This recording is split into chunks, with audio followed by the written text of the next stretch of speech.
Elf. We had signees like these are signees that were in YBNL. Oh, Asake was in YBNL. Adekule Gold. The one who sang Shoki.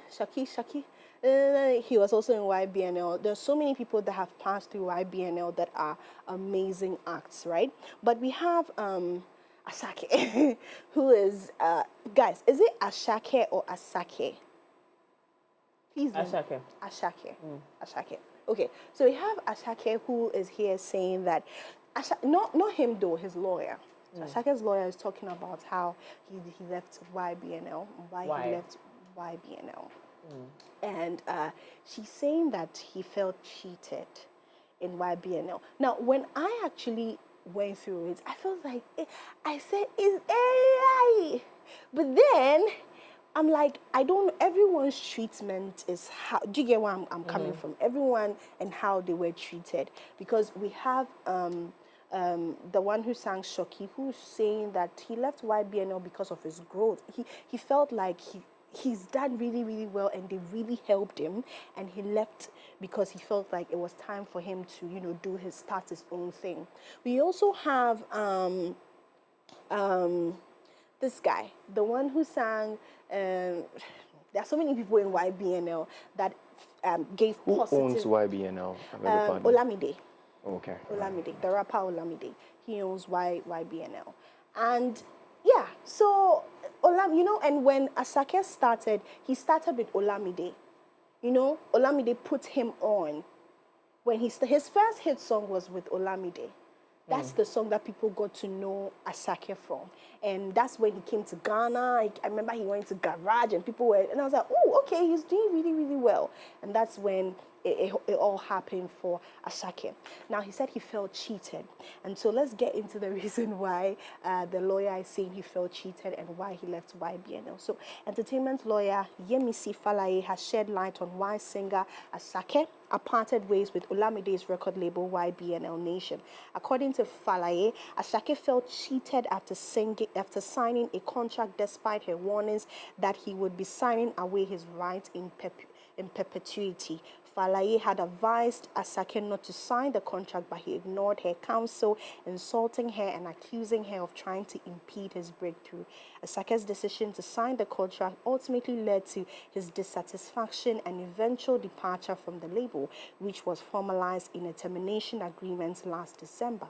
Asake has since launched his own record label, Gyron Republic.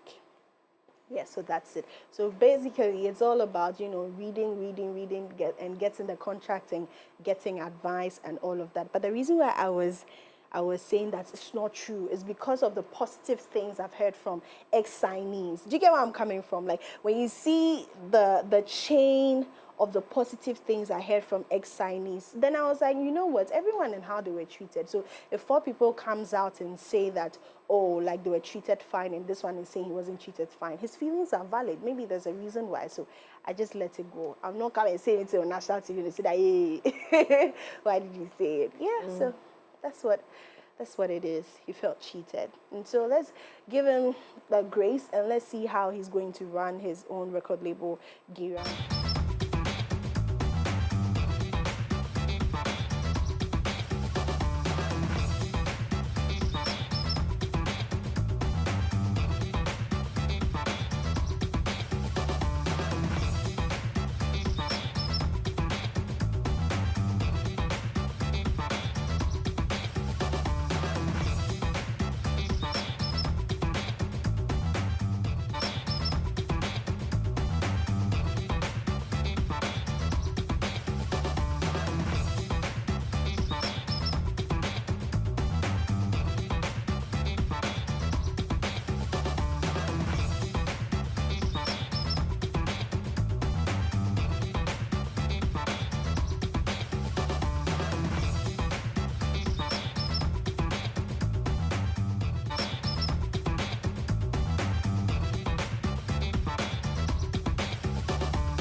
Hope Day. Every day is packed with its own surprises. You never know which thrill is around the corner. Feel good. Feel good. Or how it will play out. There's a sense of excitement. Did our plane just stop? Another cash out. That adds a little magic to my everyday. Feels like a party tonight.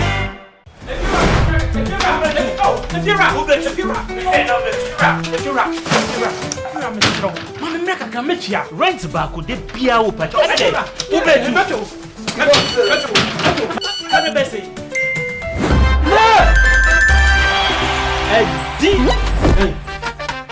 Come on, come see what? Hey, wait, this guy. My friend, see before. It's the Telecel Too Much Money promo. Win cash daily, weekly, and a grand prize of 1.2 million Ghana cedis. Just reload or buy a bundle with Telecel Cash to earn points and stand a chance to win big. Dial *500# or visit the Telecel Play app to opt in and start winning in the Telecel Too Much Money promo. Terms and conditions apply. This promo is regulated by the NLA on the Caritas Lottery platform. Hey, Macho, sister, no man, when is campaign? Sister, no man, if you're a baby, many scared do no. If you know, meto etiaka. Inti ene, uno ba no mpe baby amobeda. Oh, no abeka. You did too much money. No matter. Telecel, connecting energies. Once upon a time, in the heart of Accra, a man in his fancy car sought directions. But oh, the Ghanaian way. Hello, bro. Good afternoon. Good afternoon. Can you please show me where the Presby Church is? Oh, sure. Go straight. 10 left at the big mango tree with the broken branches with most of the mangoes falling. Right after that tree, there is a water cellar. If you reach, ask there. Anybody will show you. When the black stars stick to the field, every Ghanaian becomes a coach. Why Fatika want to be dribble? The coach must go. The sacred cue for our beloved Gobe. As we wait patiently, rehearsing the perfect vibe. Have you acted? Mami Gobenu, the Cocono. One Garino. But I said, I'll be one. These, my dear ones, are some few moments that makes our Ghana truly special. And as we share these stories, let us also remember a plate of lele rice, connecting our hearts through the flavors of our culture. Lele rice, ye nimno free tete. This advert is FDA approved. Hey, so mommy, who is going to do my wade jollof? Oh, Kwame. You know our secret, right? Yeah. Yeah. Yes, me. I've got it. Now, add your Chino Jollof mix. The perfect blend of tomatoes, pepper, and fine herbs and spices to ensure a consistent taste every time. And there you have it, your original Ghana Jollof. Jollof Soko. Jollof Soko. Tasty nie.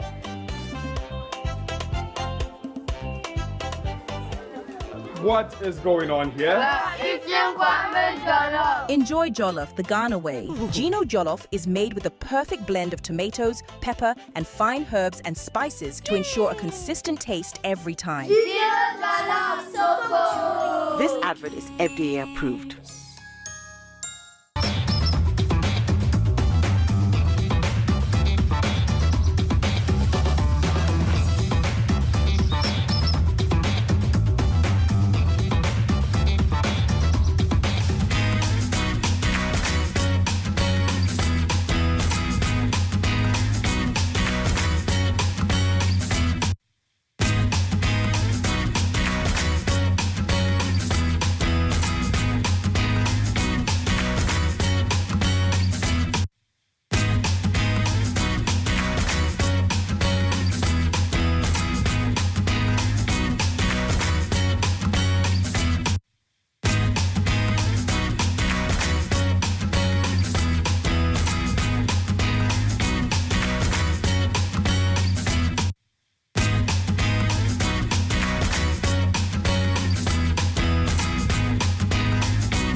68,328. Total valid vote 68,917. Rejected vote 411. Now for Nana Epia Obusu Efiye, she pulled 33,881. Erebna Obin pulled 34,090. So I, Joseph Lee Kwatela Kwoti, the returning officer of Abrikuma North constituency, do declare Erabna Abuya Obin, the NDC candidate, as the MP elect for Abrikuma North. The figures again, please. Please, yes, please. The figures again. Nana Pia, 33,881. Erabna Obin, 34,090. Total valid vote 67,917. Rejected vote 411. Total votes cast 68,328. Thank you. Thank you. So there we've had it. Let's see if we can get some commentary from the It's been a long battle, but finally victory for your end, I must say.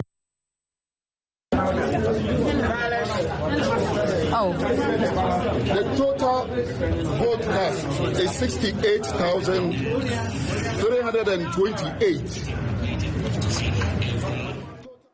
Well, you're welcome back to the AM Club right here on MX24. My name is Miriam Uduak Mensah. Just gone by a video from Ablekuma North last weekend declaring Irabna Obin from Obin. Okay, I'm also making a mistake here. I was literally just laughing at the gentleman. So it's Yamine. But yeah, declaring the NDC candidate for Ablekuma North as the winner of last weekend's election, the rerun for the 2024 elections. Now, listen, this is a conversation that has gone on for years. Now, we're waiting for Akwesi Abi. Akwesi is now up. And as Ghanaians are holding the leadership of this country accountable, we are going to be getting results. And I love this for Ghana, by the way. But the unfortunate incidents that happen at the scene is still leaving people wondering what might have caused this and why people start being violent. Because we saw some of the videos, and if the videos we saw online was anything to go by, some of these actions were unwarranted, were not, instigated by people that were being attacked on the ground. I.e., Madam Hawakumsin, because a video we saw this morning showed her standing on her own, doing nothing, not causing any harm, people just moving up to her to attack her, and I thought that was very unfortunate. But we still are looking for findings from the ground. I know the security apparatus of this country are working to make sure they get us results on what might have caused some of the things we saw online, the unfortunate incident at Ablekuma North. But good thing is that we have a representative now, which is something we've discussed on this platform several times. We have asked that, listen, the people of Ablekuma and every single person in Ghana deserves a representation in Parliament. And so we are very happy about that. But again, we will look into that conversation. But my gentlemen are already seated. Dadabi, how are we doing? I'm fine. We're back here. Yeah. you gave us the snowball effect narrative, and I guess it probably worked for them. If not, if this does not mean I'm agreeing with it, but I'm just saying. And the intimidation as well. The intimidation bit is something I'm very worried about. I don't think we want to use those words yet, but I just want to condemn the actions that were on the ground. Also, we have my very good friend here this morning. This morning, I'm trying to make sure I do not murder anybody's name. So you let him pronounce his name. What's the name again? Emmanuel Jorobon. Emmanuel. It's a Jorobon I couldn't pronounce. Yes. Jorobon. Jorobon. Emmanuel Jordan. Good morning, sir. How are you doing? I'm fine, madam. Yourself? I'm very well. You guys have told me it's a polo morning. I would have come with my polo shirt. I have a very nice polo shirt. Yeah, but you're equally good in your task. Thank you. Thank you very much. Gentlemen, good morning. Good morning once again. Thank you so much for joining me. We are going to be delving into our conversation this morning, definitely starting from Ablekuma North. Elections rerun started early and peaceful. We were on the ground. Augustine, my colleague, was on the ground taking footages of the various polling stations. 19. We did make sure to cover a good number there. But after a few hours, we heard all these chaotic situations happening or emanating from the polling station. We're asking what might have caused it. Do you have any findings yet, the MPP, on why those incidents happen at the polling stations? You have yet, and what's the narrative being pushed from your end? Okay, a very good morning to you, Miriam, and my brother here, and a good morning, Ghana. Good morning to my very bosses, Mr. George Sapon, and the soon-to-be lawyer. Soon-to-be lawyer George Sapon, and the already lawyer Kwesi Kwarteng from Pon, and for all those who are watching us. Ablekuma North rerun. Miriam, I was here last week, and I said this, and I'm repeating it. The processes that led to Ablekuma North rerun and the events that unfolded during the rerun will go down in our history and democracy as one of the saddest moments. First off, excuse my language, the police looked entirely useless. Last week I raised the point that we couldn't get security to run 3 polling stations. What is the guarantee that we would have security to run 19 polling stations? The NDC made us believe everything was under control. From the videos you've seen, police officers were there, immigration officers were there, and people were being abused. That aside, it's been almost 72 hours and there has not been a single communication from the office of the president. That even aside, we've had Minister of State, that is the Minister for Communications and Digital Technology. We've had the MD for Minerals Commission, Hannah Bisu. We've had Joyce Bauer. We've had Malik Basintale, a state CEO, literally condoning the barbarism that occurred at Ablekuma North rerun. And you can confirm this from their social media handles. Sam George telling the former vice president to shut up because what was done during Ayawaso West Wagon. You see, I find it's very dishonest and disingenuous for anyone to justify the acts that happened at Ablekuma North with Ayawaso West Wagon. But didn't you see it's coming? Because, again, Sam George was in the middle of that conversation. And up until now, we still haven't found out who were the men that, committed those crimes. Is it in Ayawaso West? Yes. Okay, so I'll come down to that. But now the police say they are investigating. What exactly are they investigating? There are video footages. You've seen men who we've cropped their images to show to you. You've seen videos where these men are assaulting Nana Lloyd, our deputy national organizer. You've seen videos where a policeman is slapping a GH1 reporter. You've seen videos where a Joy News reporter has been brutalized with his head swollen. You've seen videos where the former fisheries minister is on the ground and people are stamping on her. And Hannah Bisu is saying she deserves it. The police is still saying they're investigating. Exact words. She said that. She said that. You can play the video. Mimi, we've all watched the video. She said, I don't condone electoral violence, but how Akumsi deserves it. My brother here has seen the video. We were watching the video this morning. It was shown on MX and we all saw the video. See, there is no way anyone in this country can justify these happenings, which the president, for some reasons best known to him, has chosen to be silent. The reason being that Ayawaso West Wagon was organized on 31st January 2019. As at that time, President Ofori was on official duty in South Africa. However, on 1st February, there was an official communication from the office of the president condemning the acts that occurred there. It didn't stop there. When President Ofori was in South Africa, he phoned one of his lead legal experts, called Esuman, and you can confirm this, to ask him what happened. The very day there was a commission of inquiry established, the then Vice President, Dr. Alhaji Mahmoud Bawumia, commissioned the commission of inquiry. And even afterwards, based on their findings and recommendations, that was when we had the Vigilantism and Related Offences Act 2019, the Act 999 passed in Parliament to ban all vigilante groups in Ghana. It was during then that the Delta Force, the invisible forces of the MPP were banned. So if anyone says that what the President will do about Ayawaso West, these are the things he did. But after BBC, banning all those ones, who were the perpetrators of that crime or what happened at Ayawaso West, how come we never found anybody to hold accountable for that? The reason being that, as of 2019, vigilante groups were part of our electoral system. That is why people, the likes of Delta Force, Invisibles were recognized vigilante groups. You realize they were part of it. So in every election, when you see an MPP vigilante group, you're going to see an NDC vigilante group. I hope you get it. Then we grew and realized that no, these vigilante groups or these macho men that we present to the grounds, they are the ones that necessarily can bring about some sort of intimidation that can result to clashes. Then we resolved on banning these vigilante groups. And Nana Addo Dankwa Akufo-Addo saw to the passage of this bill. Following the happenings of Ayawaso West, Mimi, you know why? Because under the NDC, we had Trepone, we had Talinsi, we had Etiwa, we had Akwetia in 2009, where these vigilante groups caused so much havoc during the by-elections. What did the NDC do then under all those four circumstances? Mimi, Talinsi was an eyesore. Nana Addo Dankwa Akufo-Addo, because of his patriotic and committed nature, ensured that the Vigilante and Related Offences Act 2019, the Act 99, was passed. What has NDC done about vigilante groups? In 2024, Mimi, when the MPP had disbanded Delta Force, when MPP had disbanded Invisibles, what did we see Malik Basintali doing? Activate body cameras, 3,000 men, 5,000 men. That was when vigilante groups started rearing up their ugly heads in our body politics again. What then did we? Oh yes, this is on public record. Then we all know this. We also in 2024. How is that vigilante group? How is that vigilantism?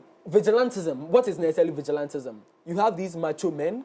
They have the physique, their muscles, and everything. He said, I have no videos or evidence to he saying activate whatever. But I don't have it. I'm not saying it does not exist. I don't have it. I never saw any of them. But I'm just saying that how is that equal to what happened at Ayawaso West? Good. So that is what I'm saying. When you take the whole vigilante groups, it was about these macho men who have the physique, the muscles, and all that. We bring you in with the idea that make sure that there is no rigging, protect our ballot boxes for us, etc. But you see, in the course of having those people who are not security personnel recognized by the state, like the police, like the military, what happens is if there is any tension, the MPP macho men want to prove a point, the NDC macho men want to prove a point. That was what was leading to the escalations. That was what we even saw at Ayawaso West. But after it was disbanded, during 2024, when the NDC Malik Basintali was busily doing activate body cameras, 3,000 men, 5,000 men, people on their motorcycles, what then it meant was that these were some men who were even instilling fear and intimidation in some security officers. That is why at places like was it Ablekuma? You had returning officers running for their lives. That is why in Ablekuma North, you had a whole school building containing ballot boxes bent down by NDC tax. You get it? It was because of some of these issues. And then again, what did we see on Friday? Did we confirm that these burnings were put together? Okay, CTFM reported that NDC tax, it's available online. So based on that, you're making this assertion? I'm referencing City News. So the point is that the president and this government is failing us. And it makes it look like some sort of political revenge or retaliation, when I've already proven to you that retaliation doesn't even exist. Because after Ayawaso West, we took conscious steps as a country to solve these issues. That is why, Mimi, when we went to Kumewu, we didn't see vigilante groups. When we went to Asen North, Jachi Kwesi's constituency, we didn't see vigilante groups. When we went to Ejiso during the current MP and Edu Omes by-election after the loss of my own father, the late Honorable Dr. John Nampunti Akuma, we didn't see anything like this. But today, because the NDC is in power and they think they have all political machinery at their disposal, they are using this to intimidate and overturn the will of the people of Ablekuma North. But you see, we want to give them the benefit of the doubt. There are video footages and everything. The police has failed us. We've had government appointees, Minister of State, condoning these acts. Because to what end? You are in power today and it is serving you today. I would conclude by saying it doesn't matter who is in power.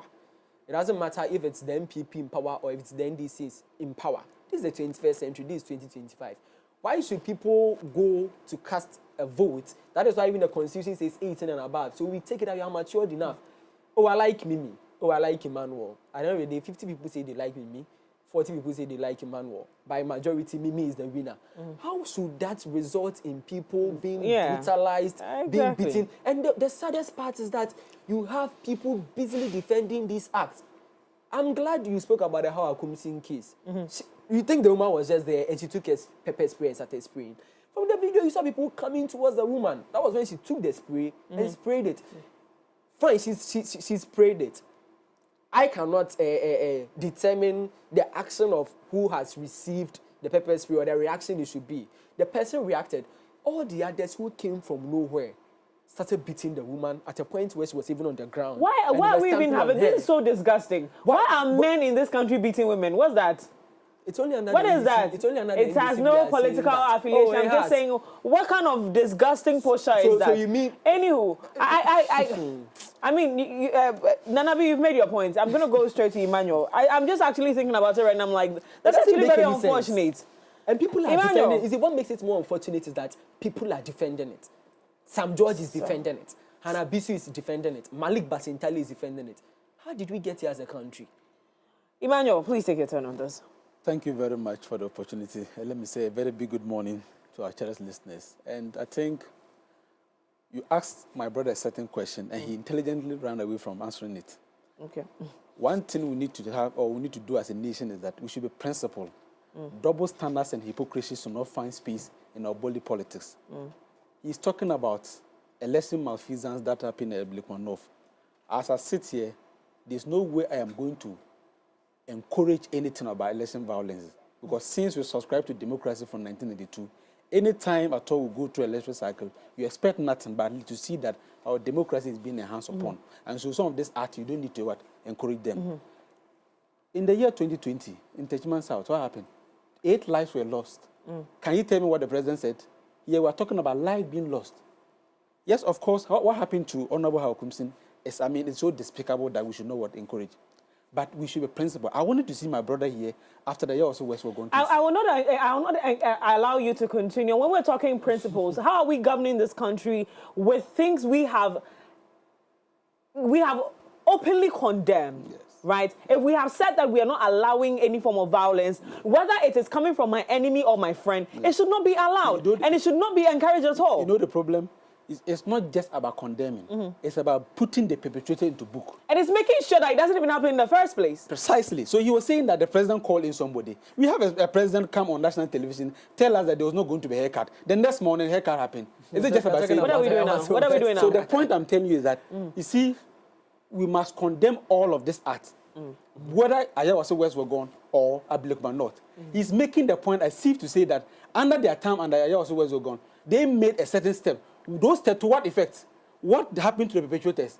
So is that what is birthing this kind of act? That is not the case. Exactly but my point. You have people, you have 30 million people that maybe somebody feel like the way you are raising, somebody might not raising the same way. So what I'm saying is that if you want to bring a stop to these things, let's visit the book and then speak any by-election, whether under the NDC or under the MPP. Let's condemn this in all certainties. Then we can be making progress as a nation. But for him to come and sit here and kind of create a picture as if under their time they did something good. Meanwhile, nothing of that sort happened. Look, I want to this morning try to have a conversation around this particular, because this is how we're going to come back in the next 4 years, and there's going to be another violent incident at a police station. Yes. And then the sovereignty and the peace that we've enjoyed, not sovereignty, the peace that we've enjoyed as a country is gradually being, fingered and touched in a way that maybe we'll come back and it will be bigger than what we're seeing. Exactly, it's very sad. So the whole idea for having this conversation, like I was telling my producers earlier, the whole idea of having this conversation is to make sure that we as young people give the perspective we want to see in the coming years. Exactly. If we have our leaders, our seniors, people, some of us are very passionate about politics and we want to get into politics. So if I wake up tomorrow morning and I said I want to run as an MP for my area, I am now going to have to be scared of opposition coming for my life or somebody coming for my life on the ground. So, in as much as this is a review segment and we're going to be looking at the conversation from political perspectives or how technicalities work, can we have this conversation as young people? Exactly. Where we are looking at this as this is something marring the bright future that we have. So, Bright is online with us. I'm going to have you land, but Bright is online with us. Bright, good morning. Bright, if you can unmute so that I can hear you. Good morning, Bright. Okay, whilst we're trying to connect with Bright, please land on your point for me. So the point I'm making is that, yes, sir. Look, as a nation, we should not, under any circumstances, accept or condone some of these things. We should condemn it in high certainty that, look, going forward, because like you said, now it is creating a certain fear on us that even if I want to avail myself for political position, what will be the future? Now you ask yourself that when your party moves out of power, will you be the next person to become after? But look, I've always said that anybody who advised Hawa Kumsin that day did not do the woman right. Who are we talking about? Because if you listen to the video, it's like personally she was a target. They just went after her. And why? Why? Look, we are talking about Hawa Kumsin. Yes, Hawa Kumsin. Why? Yes. Why are people going? But what's the crime? What's her crime? What's Hawa Kumsin's crime? I want to. You want to know Hawa Kumsin led to the killing of an innocent soul that was buried. She shot gun and came to national television and justified it. How I Kumsin shot someone? Brother, when you're speaking, I can't. Let him land. I just want you him. Let him land. Hawa Kumsin, she's synonymous to election violence. So, in areas like, and you know, by election in our history, that look, it sometimes some of these things happen. First, like he mentioned, Talency, Chereponi, those essays always happen. And you see, there's one thing you need to know that government is a bigger institution. You have thousands of people representing. All of them cannot be angels. So sometimes some of this unexpected is likely to happen. But what happened is that the step the government takes in addressing those things. You mentioned a policeman slapping a journalist. Within the next few hours, he was interdicted.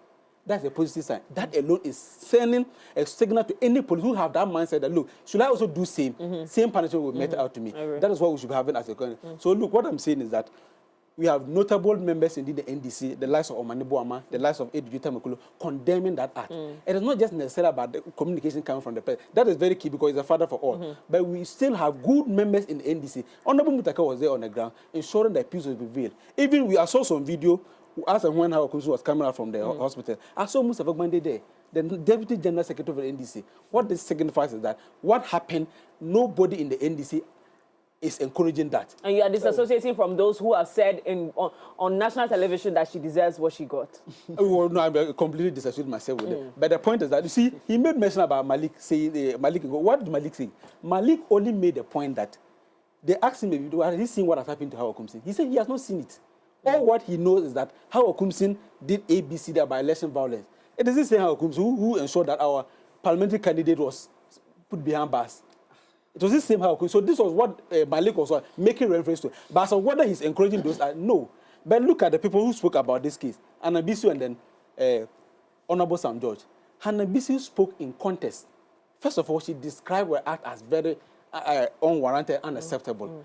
But say that for Hawa Kumsin, the person in question, deserve that she institutes some of this election. Well, to some extent, you might disagree with it because she is a victim of herself. Yeah. But that's what I'm saying, that we in the NDC, or the NDC as a party at large, completely disassociate ourselves with this thing. Yeah. And we are hoping that going forward, we should not have some of this thing arising in our election because Ghana has always been a reference point when they come to a beacon of democracy across Africa and within the world at large. So, under no circumstance will anybody sit here and try to justify what happened. But I'm saying that if you want to address this thing, let's do that squarely from both the NPP and then both the NDC.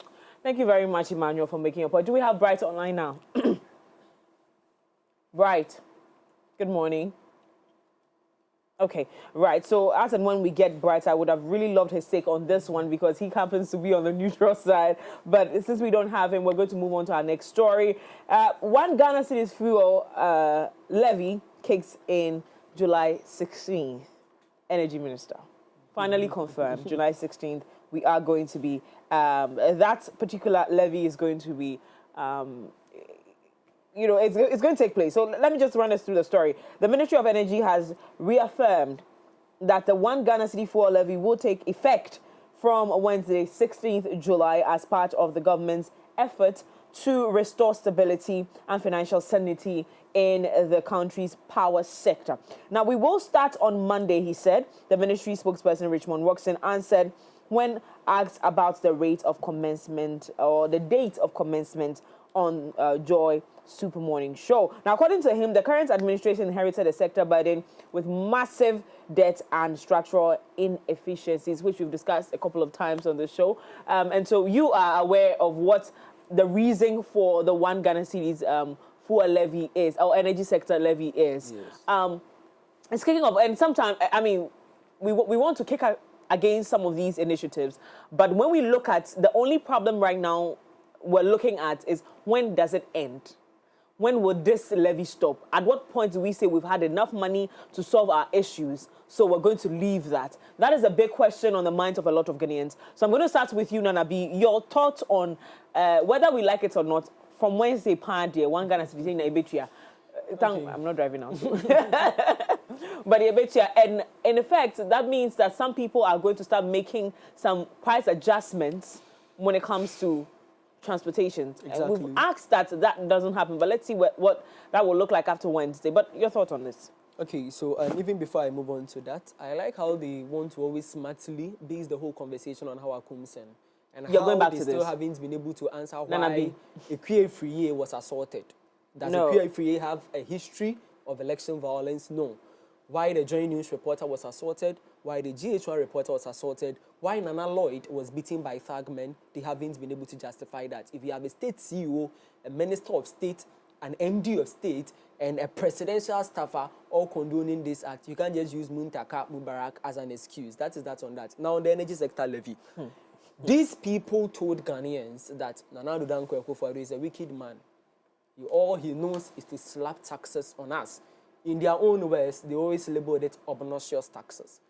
They said, well, when we come to power on 13th January, Casey Latofos and Honorable, the finance minister said, you don't need more taxes to boost up revenue. He said, oh, he was going to find more robust means to boost revenue, like their tax debasing system and all that. But what do we see today?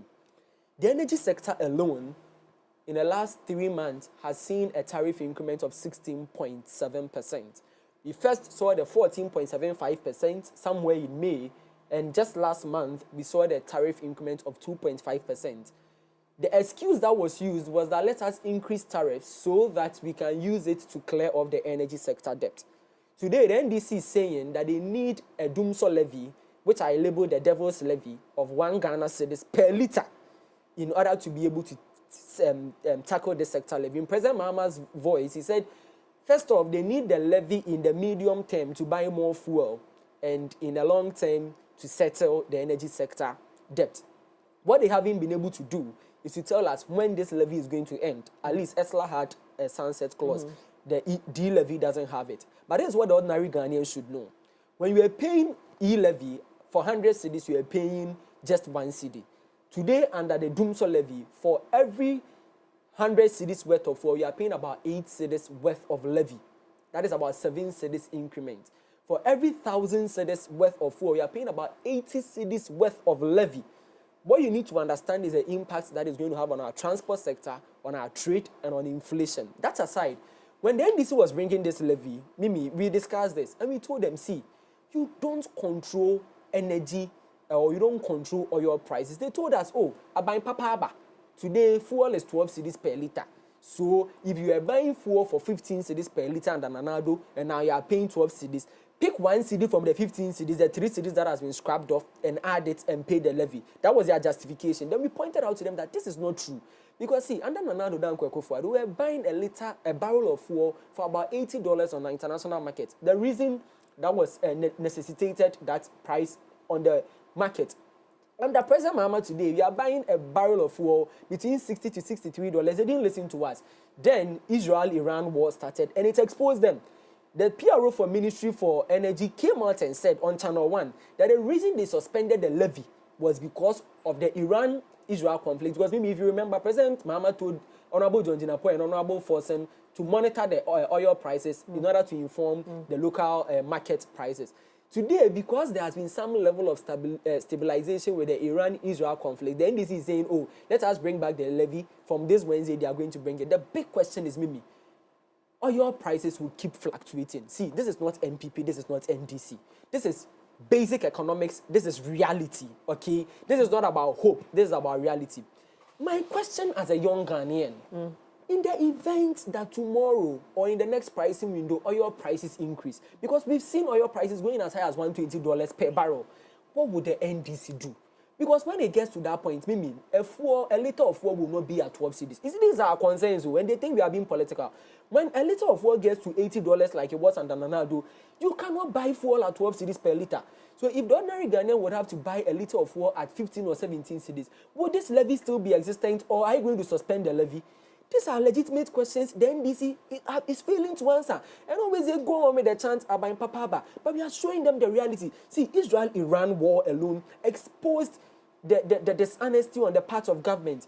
I have always maintained that, look, our energy sector is bedridden with deeper issues than this D-levy. Maybe the reason being that ECG, one, has tariff generation inefficiencies. That is why you don't get 100% of payables due them. There are state-owned enterprises that are owing ECG. Parliament is owing ECG. Universities are owing ECG. As long as these revenues do not come in, even if you pay the revenue, the point is when you don't deal with the root cause, the problem always exists. Ghanaians will continue paying, but the issue will still be there.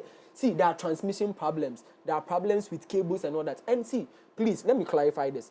No one should say that this crisis we are in is because of Nanado. When President Mahama was leaving office, the energy sector debt was $2.5 billion. When President Akufo-Addo was leaving office, the energy sector debt was $2.5 billion. Why the exact money though? Why the exact Now let me come down to that. When President Mahama was leaving office, in 2015... And that was how many, 8 years ago? Yes, in 2015, there was an Ernst & Young, and they audited the energy sector. The total debt was 21 billion Ghana cedis at the time.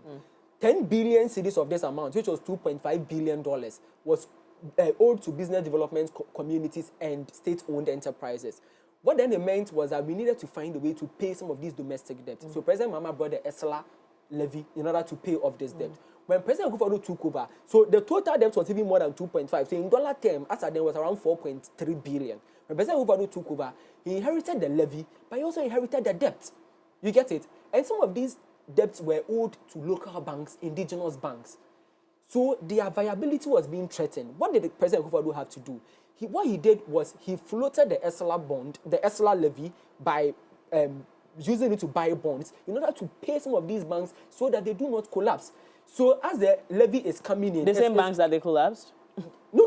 They're these not the are same different. banks? Yes, these are entirely different. So you realize that there was a necessity for us to collateralize the levy so that we can get the money to pay off the debts we're owing. Aside and that is where ESLA was channeled to. Aside that, for example, Tema Oil Refinery was owing about 1.3 billion Ghana cedis. Mimi, as I talk to you, Tema Oil Refinery is not owing a dime. These were some of the debts that the ESLA levy was used to clear. Okay. That aside, the NDC signed 32 non-competitive IPP deals, take or leave, the energy excess capacity deal, which as of 2023 was in excess of $6.4 billion.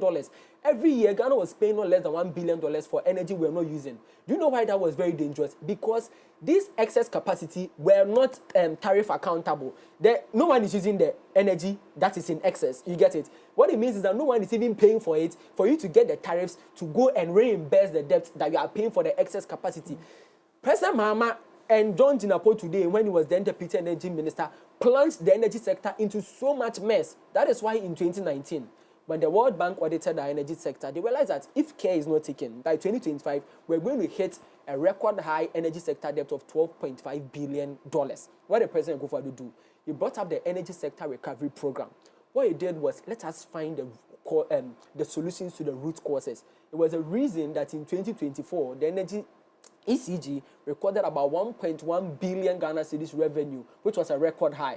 Because if we're able to tackle things like transmission, we're able to tackle things like tariff and revenue generation, we're able to tackle things like old infrastructure. That is why under NAPO, we had Doom CAC, where we're changing the old infrastructure we had in the country. What did NDC do? All they did was to politicize it. How did that go? Were you able to finish it? We were able to finish a number of them. You get it? So the MPP was taking very conscious steps towards addressing these challenges. The excuse they were using was, IMF said we should revise energy prices. In 2024, cumulatively, we reduced energy tariffs.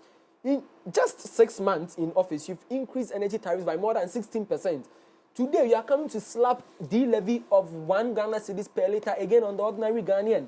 Is this what you promised in the opposition? Deal with the root cause and don't let the ordinary Ghanaian And I love suffer. the fact that you have such brilliant solutions to the problems that you have been sitting in for 8 years. I'm coming. Sure. I'm not blaming you for anything. I'm listening. So for a government that has been in the system for 8 years, and then let's say for last 4 years was probably when we're having small power challenges, when people were asking people to give us a timetable and they said we should go and create our own and all of that. I needed to remind you of that. Because there was no need, so there was no need I needed to remind you of that. Sure. Whilst all of those were coming up, did we know that all these institutions owe ECG and the way forward? Because we did hear of how ECG went to cut off power at Parliament. Exactly. So these are actions that they know as ECG is a way to go. Yes. But how are we going to make sure that these are enforced? We couldn't do it at our time. And the energy sector recovery program, we took steps towards doing it. That is why I gave an instance with the 2024 What does it take to recover these debts? What does it take? So, for example, under the old paper system, things like corruption were making it difficult for us to get 100% payables. When we started moving to the digital system, for example, now when you go to most of these state-owned enterprises, they are allowed to pay through the ECG Smart Pay system. Okay. Some of these things helped boost the revenue in the ECG sector. That is why we introduced things like the app and all that. You realize that all those things were to help with the revenue generation. Today, when you go to Obuasi and it's indigenous, when your electricity bill comes, it is not a man or an individual who will come there to claim it from you. You go to Fidelity, you go to any mobile money merchant who has been licensed to do that, and they pay your revenue directly through the online system, and it gets to ECG. These were some of the practical steps we took. Aside the fact that we were installing transformers, we didn't burden the ordinary Ghanaian with debt. But you did burden us with other taxes anyway. Levies. So NDC alone as a party brought 6 of them. Today they are adding another one. Okay, so we're going to move on to Emmanuel, but you start with, do we go for a break now? Because I think the team wants us to go for a quick commercial break when we... Right. Okay, right. So we can go on. So we have to... so speak on the energy sector levy for me briefly. Thank you very much. And let me thank my brother that he said that they didn't burden the Ghanaian vote with taxes. I'm actually surprised that he's sitting thank you for that. You did? In the energy sector... But you did with other taxes. Anyway, I'm not here to play that game. My brother, it's my turn. When you're speaking like... Emmanuel, please make your point. So now, you see, as young communicators, we should be factual with the things we see. For him to sit here and say that under the NDC, we have increased electricity tariff by this number of percent, you know that for a fact that is part of the IMF conditionality signed by your government. It is not a new thing that the NDC government sat down to do. It is your team who agreed to those terms and conditions. But you sit here under the guise of mischief and make it look as if it is the NDC government that has imposed those increments. That casually cannot be true. So, my good brother, let it be the last time you say this thing on any platform. But now, moving forward, talking about energy crisis, where did this thing start and how have we gotten here? It's a matter of fact that we owe IPP, as of now, $1.7 billion. He knows that. Just for you signed. But you are a company, I am coming to contract you to sign the decision for me. You think I should not look for guarantee? I cannot produce the decision, the power, as and when I'm not having any guarantee that you are going to buy. So under any company, you are going to make sure that you get a guarantee such that when I produce the power, even as and when people are not able to use it, that should not come to a cost for the company. Government must bear that cost. So IPP is talking about $1 billion. That is not true. Every year, excess capacity was $500 million. That's how much it is. And that one, every company will do that. Now he talks about, under their time, they intentionally took away that this fuel we are giving to this power plant, the consumer should not pay. That government was going to bear that. Every month or every year, Ghana spent more than $1.2 billion just for fuel alone for this power plant. That is not captured under the electricity tariffs. They did that. Their government, they did that. And he knows that. You remember, in 2021 COVID strike, they promised or they given us reduced electricity. That is good to do that for a government. You know they didn't pay that amount. They never paid.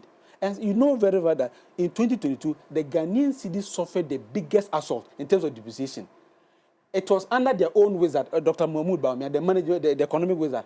Now, these IPPs are paid in dollars. So as and when you have a significant reduction or depreciation of the cedi, that is going to have a cascading effect on the debt accumulation. He knows that.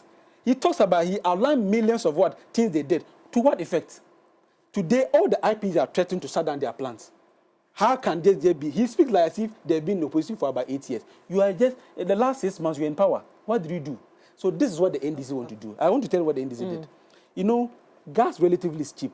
Under the NDC or under Professor will build the biggest project, that's the new Atobo gas plant, about 1 billion, just to give us some good amount of gas supply.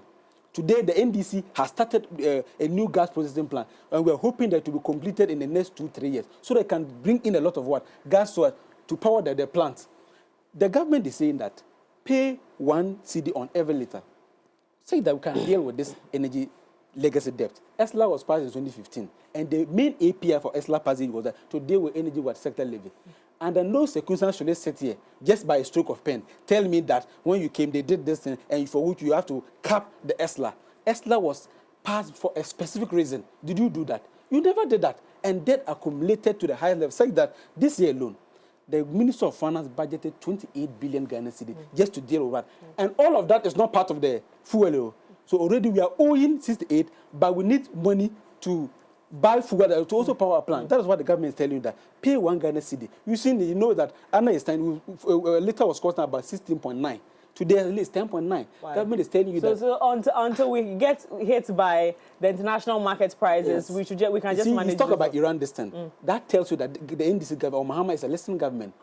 As and when even your own party, about 88 members of people expressed a lack of confidence in your own people, you still want to help to impose levy. Muhammad said that, look, let's monitor the Iran distant war. That is why now the bills were being sectioned. But he said, okay, let's monitor because the fuel prices is not only controlled by Ghana. For 4 years. What the fuel price stay at where it is? It's certainly not going to be Ghana, you know that. We are giving a signal that we are giving a signal that anytime there's something happen, we are going to hold on. Emmanuel, I think you made your point, Abi. Yes, you made your point. Thank you so much, Nanabi and Emmanuel, for coming through. But we're going for a quick commercial break. When we come back, the conversation continues right here on the AM Club. Hi, my name is Ruki. I'm a TV host and a self-styled chef. Cooking is my ultimate passion, and it's something I would say is my calling. Now, for those who cook a lot like me, there's one fact they'll always state. Ingredients decide how tasty your food is. And for me, the game-changing ingredients is water. Tap water at the moment is not the best option considering what's going on in the country. Also, such as water can taste weird and produce too much waste, so it's a no-no for me. My #1 choice for cooking is Jibu water. Cooking with Jibu water enhances the flavor of your food. And it's not just that. Unlike other brands where you have to pour it from a heavy bottle, the 20-liter dispenser bottle comes with a tap that makes things so easy. So you see how simple it is with Jibu? Cooking with Jibu gives you big flavors and great taste without all the stress. Remember to cook with Jibu. Jibu, transforming opportunity to thrive. Welcome to Deluxe Experience Ghana, your trusted partner in creating unforgettable events. From breathtaking stage designs to dazzling lighting solutions, we bring your vision to life with precision and creativity. Our expert event planning and consultation services ensure every detail is taken care of so you can enjoy a stress-free experience. Capture every moment with our professional photography, videography, and live streaming services because every memory deserves to be cherished. Transform your event venues into a masterpiece with our exquisite interior lighting and permanent designs tailored to suit your style and theme. At Deluxe Experience Ghana, we don't just plan events, we create experiences. Let's make your next event extraordinary. Deluxe Experience Ghana. Think events, think Deluxe. Contact us today on 0267 83 7006 or 0545 03 8620 and 0545 03 7520. Deluxe Experience Ghana. Think events, think Deluxe. Once upon a time, in the heart of Accra, a man in his fancy car sought directions. But oh, the Ghanaian way. Hello, bro. Good afternoon. Good afternoon. Can you please show me where the Presby Church is? Oh, sure. Go straight. 10 left at the big mango tree with the broken branches with most of the mangoes falling. Right after that tree, there is a watches cellar. If you reach, ask there. Anybody will show you. When the Black Stars take to the field, every Ghanaian becomes a coach. Why Fatika want to be dribble? The coach must go. The sacred cue for our beloved Gobe. As we wait patiently, rehearsing the perfect vibe. Mami Gobe nubi, the kokono. One garino. These, my dear ones, are some few moments that makes our Ghana truly special. And as we share these stories, let us also remember a plate of lily rice, connecting our hearts through the flavors of our culture. Lily rice, ye nimno free tete. This advert is FDA approved. Hey, so mommy, who is going to do my wade jollof? Oh, Kwame. You know our secret, right? Yeah. Efia. Yes, me. I've got it. Now, add your Chino jollof mix. The perfect blend of tomatoes, pepper, and fine herbs and a consistent taste every time. You have your original Ghana jollof. Jollof soko. Jollof soko. Tasty near.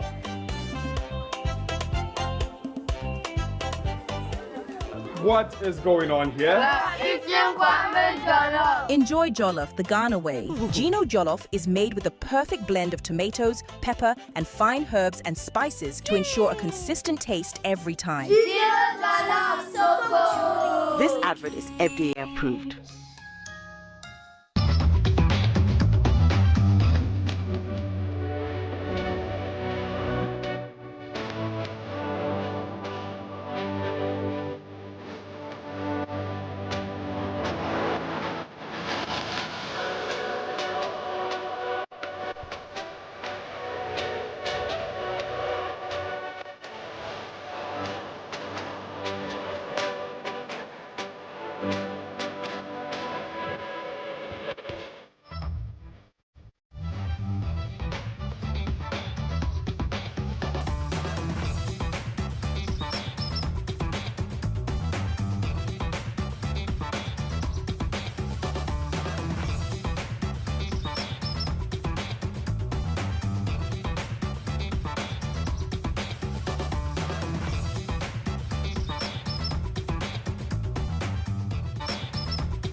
What did I even eat? I need food.